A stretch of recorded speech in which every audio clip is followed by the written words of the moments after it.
Hello mga kainday, good afternoon. Tanghaling mainit ang panahon. Ayan, magluluto tayo ng ating lunch. Magluluto lang ako dyan mga kainday ng tinolang manok. Ayan, magsusutay tayo dyan ng bawang sibuyas and then luya.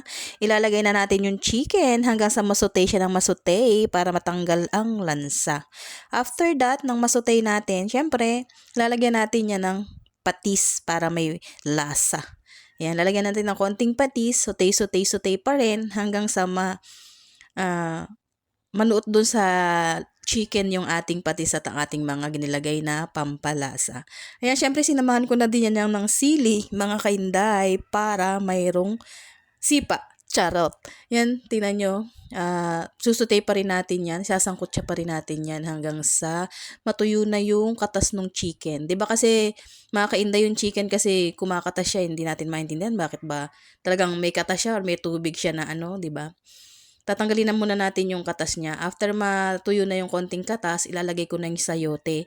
Sayote yung nilagay kong gulay, mga kainday, kasi ayoko na ng papaya. Try na muna natin yung sayote. Yan, sauté hanggang sa matuyo ulit yung kanyang katas. Yan, tatanggalin natin yung katas. And then, nilagyan ko siya ng sabaw. Yan. Siyempre, luto na tayo dun mga kainday. Fast forward lang tayo. Nilagay ko na rin yung dahon ng sili. Yan.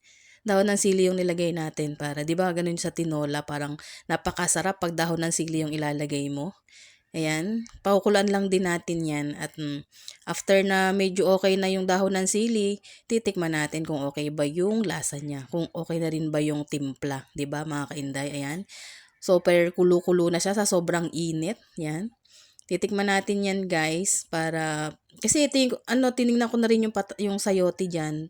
Malambot na rin siya kaya pwede na natin yang tikman kung okay ba yung lasa. Ayan guys, natikman na natin. Thank you for watching.